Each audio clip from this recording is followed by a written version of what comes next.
bi mais honorable Madiambal dafa mel ni leen di kookali de. Madiambal dama dégg mu wax ni. dans sa convocation dañ ko wax ni ko ñëwal wuy si te boo ñëwee dañ lay mettre en garde à vue. nee na ki ko informé loolu la ko wax waaw informateur am loolu la ko wax. attendez kaay wuy si boo ñëwee dañ lay mettre en garde à vue kaay wuy si boo ñëwee dañ lay laaj c'est en fonction say tontu la ñuy xamee ndax dañ lay téye en garde à vue pour après dem ci mandat de dépôt. Donc Madiambal il fait la même chose il est en train de distraire te Madiambal on parlait de 21 milliards. oui. temps yi ay information génn qu'il y a des dossiers plus lourds encore. oui. moom daw na noppi s'il y a quelque chose à dire on n'a qu'à venir le dire ici on va jusqu'à penser à sa sécurité mais li ñu koy jiiñ si c'est avéré mais nous ne voulons pas de sa vie lu ko doyee nous ne voulons pas lui faire du mal lu ko doyee nous voulons récupérer notre argent. moom nee na de. en quoi sa sécurité est menacée. nee na wax nañ ko sax nee na ki koy informé nee na ko sax li ngay lekk ak li ngay naan yëpp xool ko daal. kan moo koy yàq na waa kër dama koy rey Madiambal on a besoin qu'il soit sain et sauf pour que l'on récupère jusqu'au franc bi ñu moom à la limite nous allons le protéger pour que dara du ko daal s'il a d'autres intentions nag qu'il le dise mais qu'il arrête de parler de menace xaw ma ku koy menacer mais c'est pas le cas sénégalais qui veut qu'il reste en forme qu'il vienne répondre joxe des justifications leur objectif c'est de récupérer notre argent loolu mooy suñu objectif rey ko pour lan torturer ko pour lan sonn ko pour lan ce que l'on veut c'est notre argent la reddition des comptes donc yooyu muy wax c'est du n'importe quoi.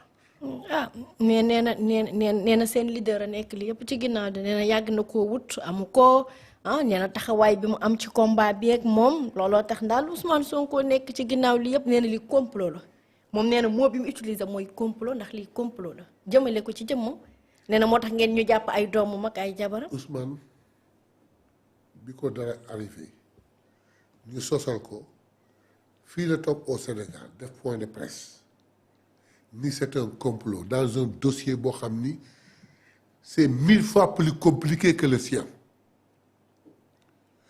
suñu demee ba proposer que génne dëkk bi mënuma génn ma fii laay toog di décortiquer complot di leen affronter toog fii ba dem jusqu'au jugement et puis ñu compléter ko pour lan kii est Madiambal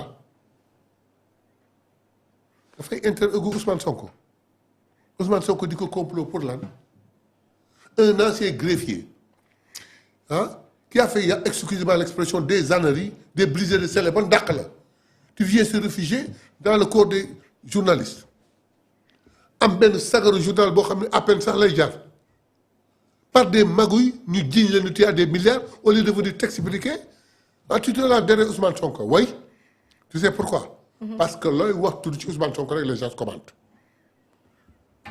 cette distraction ne passera pas il a fait son pool d'avocat il n'a qu'à rentrer su amee lu muy wax ñu ñëw fii wax ko Ousmane Sonko de bi ñu ko jiiñee complot te mu dénoncé ni complot la il est resté dans le pays fii la toog di ko affronter avec lu mu jur yëpp Ousmane est plus courageux que lui et du inter-écho et ce n'est pas comme ça qu'il va se réfugier derrière une accusation de Ousmane Sonko pour que les gens pensent Sénégalais yi yeewu noonu de laaju ñu la dañ ne alalu réew mi nga dugg xaw ma par quel maguy mbuxum ba lekk ci lu mat 21 millions te jaarul yoon kaay expliquer ko. milliards. 21 milliards. kaay expliquer ko bu leeree nga ñibbi. oui bu leerul nga goxi mu naan Ousmane Sonko complot pour lan mais si Ousmane Sonko avait la possibilité complot pour jàppale ko à la justice il ne serait pas sorti il oublie que Ousmane Sonko est le premier ministre des institutions auraient dit demain mais il pouvait faire comme les anciens présidents comme les anciens dirigeants dem leen këram ngeen jàpp ko yóbbu ko dencal ba ko après may seet lu ma koy accuser ñoom loolu lañu tàmmoon def si Ousmane Sonko avait mais nag xamul Ousmane Sonko Ousmane yéenewul weñ mu daanu si sow di si dee donc kii boobu ça passe pas. ani Ousmane njabootam gaa ngi koy laajte de Ousmane Sonko. Ousmane Sonko njaboot gaa ngi koy laaj. xam nga opposition bi sax ñu ngi commencé di wax tekkaaralam geeg neneen maa ngi parti leen di geeg. wax fii maa ngi leen di wax fii. oui. wax nañu bay wax préparation bu mu bëgg génn dajeeg njaboot gi wax na ko Ida. mais nag ba léegi Sénégalais yi dañu conscient wugul ci li nekk ci bopp Ousmane ak Diomaye du ñu nelaw le premier pot fa Sénégal dem suuf waa ji saboone na yàq na réew mi ñu nu amoon kon partenaire ñu nu mën a jàppale jox nu confiance au point que les bailleurs ñëw ña nga croiser les bras pour une raison que ñoom ñoo ko xam ñii il se débrouille talanu dara je donne une anecdote comme ça. oui. En dehors de la coordination des ministres, en tant que Premier ministre, en dehors de sa vie de famille, s'il l'a encore. Mais est-ce que xam nga toutes les personnalités du monde ku ci ñëw boor Afrique de l'Ouest rek tu fais un crochet au Sénégal pour la rencontrer. Tout le monde veut voir Ousmane Sonko. Et il ne peut pas passer tout son temps. Ousmane ne dort même pas 5 heures de temps. Diomaye ne dort même pas 5 heures de temps. namm nañ ko ok mais nañu xaar ils seront servis. ah nee nañ tekkaaral bi dafa ëpp de nee nañ dossier judiciaire yi lim ci waxoon gis nga opposition bi nee na Ousmane moo doon jiiñ ay nit sàcc justice bi di dugal di génne ba pare. justice bi.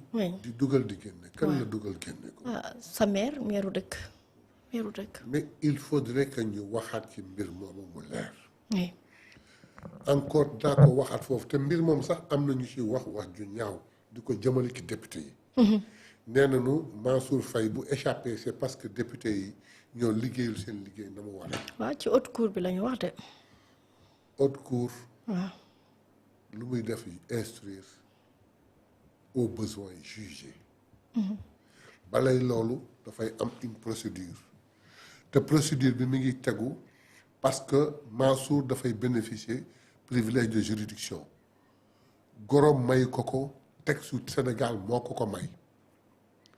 luñ koy toppee ni ko ceeb lii lay jar yow nga jënde ko lii donc surfacturation la ñu ngi koy toppee ni ceeb kilo bi lii lay jar yow nga jënd non tonne bi lii lay jar yow nga jënd tonne bi lii surfacturation la foog ñu topp ko enquête la te kenn mënu ko wax ku dul haute cour de justice te haute cour de justice mënu fa dem te am te yoon faw mu ñëw assemblée nationale su ñëwee assemblée nationale def benn mise en accusation mu soogay mën a nekk à la disposition de la commission d'instruction de la haute cour de justice ñun ñu def benn procédure de mise en accusation pour 2 raisons la première c'est lui permettre ñu ngi koy ngawte di ko juñ lu ne qu'il aille s'expliquer tey ça lui a servi la deuxième est qu'une institution saisie par un rapport veut l'entendre mais est bloquée par une procédure qui ne peut être levée que les députés nous l'avons levée pour lui dire que ko yow demal wuy ji waxtaan leen au premier coup avec ses avocats bi mu wax ak commission d'instruction bi il les a pas convaincus ñooñu lu ñu wax yóbbul leen ma mandat de dépôt mu dem tëddi mais ci biir instruction bi il a fallu gisoo woo nañu Assome Diatta il y a même pas 15-20 jours pourquoi Assome parce que Assome moo doon le ministre du commerce la ministre du commerce. oui. moom moo def arrêté bi nga xam ni c'est la OFNAC basé wu pour wax ni kilo nu mu sax tonne ceeb lii lay jar Assome wax leen ni leen effectivement arrêté bi maa ko def mais c'était en 2012 xam nga 2015 yeneen arrêté ak yeneen mën na ko fekk kii mënuñu ci basé pour établir un prix en 2023 xam nga 2022 donc kenn mënul basé wu ci loolu xëy na un certain plus l'inflation ndax la Covid ak toutes ces choses donc prix bi mën na jege loolu mais la justice c'est une justice amul acharnement contre Mansour ñu xoolaat xam ni tension bi wàcc na. la procédure continue mais nécessité ñu koy téye ci kaso bi.